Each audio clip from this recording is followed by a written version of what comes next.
കിച്ചണിലേക്ക് എല്ലാവർക്കും ഒരിക്കൽ കൂടി സ്വാഗതം. ഇന്ന് ഞാനിവിടെ വളരെ ഹെൽത്തി ആയിട്ടുള്ളൊരു തോരനാണ് തയ്യാറാക്കാൻ പോകുന്നത്. അത് ബ്രോക്കോളിയും എഗ്ഗും കൊണ്ടിട്ടുള്ളൊരു തോരനാണ്. അപ്പോൾ നമ്മുടെ നാട്ടിൻപുറങ്ങളിലെല്ലാം അത്ര സുലഭമായി കിട്ടാത്ത ഒന്നാണ് ബ്രോക്കോളി. ഇതിന് ഒരുപാട് ഗുണങ്ങളുള്ളൊരു പച്ചക്കറി കൂടിയിട്ടാണ്. അപ്പോൾ നമുക്ക് എങ്ങനെയാണ് തയ്യാറാക്കുന്നതെന്ന് നോക്കാം. ഞാനിവിടെ ഇതുപോലെ ഒരു ബ്രോക്കോളി എടുത്തിട്ട് അതിൻ്റെ സൈഡെല്ലാം ഇതുപോലെ കട്ട് ചെയ്തെടുക്കുന്നുണ്ട്. ഇതിൻ്റെ തണ്ടും നമുക്ക് ഉപയോഗിക്കാം. കോളിഫ്ലവറിൻ്റെ വിഭാഗത്തിൽപ്പെട്ടിട്ടുള്ള ഒരു പച്ചക്കറിയാണിത്.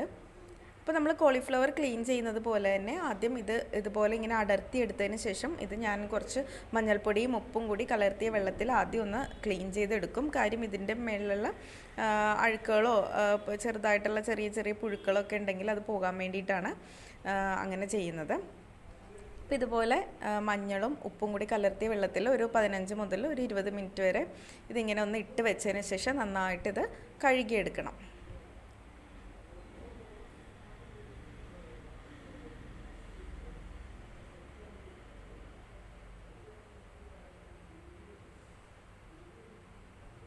ഇപ്പോൾ ഞാനിവിടെ ഇത് നന്നായിട്ട് കഴുകി ഒരു അരിപ്പയിൽ അരിച്ച് വെച്ചിട്ടുണ്ട്. ഇനി നമുക്കിതുപോലെ ഇങ്ങനെ ചെറുതായിട്ട് കട്ട് ചെയ്തെടുക്കാം. അപ്പോൾ ഇതിൻ്റെ മുകളിലെ ഭാഗം ഇങ്ങനെ നമുക്ക് കട്ട് ചെയ്യാനൊക്കെ വളരെ എളുപ്പത്തിൽ തന്നെ നമുക്ക് കട്ട് ചെയ്തെടുക്കാവുന്നതാണ്. പിന്നെ അതിൻ്റെ തണ്ടും ഇതുപോലെ ചെറുതായിട്ട് ഇങ്ങനെ കട്ട് ചെയ്തെടുക്കാം.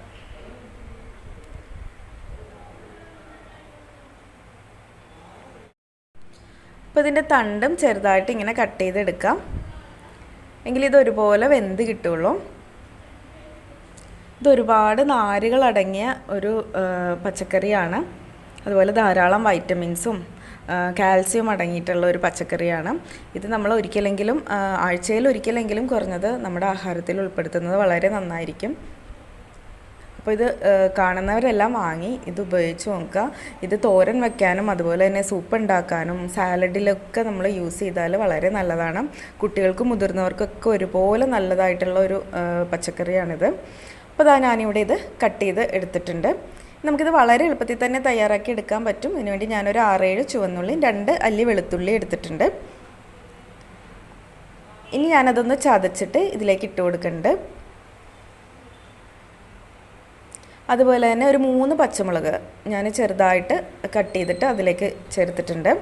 അതുപോലെ ഒരു കൈപ്പിടി തേങ്ങ ചിരകിയത് എടുത്തിട്ടുണ്ട്. പിന്നെ ഒരു 1/4 ടീസ്പൂൺ മഞ്ഞൾപ്പൊടി, ആവശ്യത്തിന് ഉപ്പ്, അത്രയും ചേർത്തിട്ട് നന്നായിട്ടൊന്ന് മിക്സ് ചെയ്തെടുക്കാം. സ്പൂൺ കൊണ്ടോ അതോ കൈ കൊണ്ടോ മിക്സ് ചെയ്തെടുക്കാം. നന്നായിട്ടൊന്ന് യോജിപ്പിച്ച് മഞ്ഞൾപ്പൊടിയെല്ലാം ബ്രോക്കോളിയിലും തേങ്ങയിലെല്ലാം നന്നായിട്ട് പറ്റിപ്പിടിക്കുന്ന രീതിയിൽ നന്നായിട്ട് മിക്സ് ചെയ്തെടുക്കണം.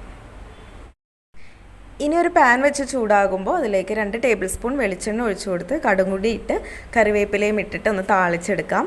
അതിനുശേഷം നമ്മൾ മിക്സ് ചെയ്ത് വെച്ചിട്ടുള്ള ബ്രോക്കോളി കൂട്ട് ഇതിലേക്ക് ചേർത്ത് കൊടുക്കാം. ഇനി ഇത് നന്നായിട്ടൊന്ന് ഇളക്കി യോജിപ്പിച്ചതിന് ശേഷം നമുക്കിതൊന്ന് വേവിച്ചെടുക്കണം. അപ്പോൾ ഇതിന് അധികം വേവൊന്നുമില്ലാത്തൊരു പച്ചക്കറിയാണ്. എളുപ്പത്തിൽ തന്നെ നമുക്ക് തയ്യാറാക്കി എടുക്കാൻ പറ്റും. സാധാരണ നമ്മൾ തോരൻ ഉണ്ടാക്കുന്ന പോലെ തന്നെയാണ്. അതേസമയം ഒരുപാട് ഗുണങ്ങൾ ഉള്ള ഒരു തോരനാണ് നമ്മുടെ ബ്രോക്കോളി തോരൻ. ഇനി നമുക്ക് പാത്രം അടച്ചു വെച്ച് ഒരു 7-8 മിനിറ്റ് ഇതൊന്ന് ചെറിയ തീയിൽ വേവിച്ചെടുക്കാം. അപ്പോൾ നമ്മുടെ ബ്രോക്കോളി ഇവിടെ നന്നായിട്ട് വെന്തിട്ടുണ്ട്. ഇനി ഞാനിതിലേക്ക് മുട്ട ചേർക്കാൻ പോവാണ്. അപ്പോൾ ഇതിൻ്റെ സെൻറ്ററിൽ കുറച്ച് സ്ഥലം ഇങ്ങനെ ഉണ്ടാക്കിയിട്ട് ഇതിലേക്ക് 2-3 മുട്ട ചേർക്കാവുന്നതാണ് നിങ്ങളുടെ ഇഷ്ടത്തിന്. ഞാനിപ്പോൾ ഇവിടെ ഒരു മുട്ടയെ ചേർക്കുന്നുള്ളൂ.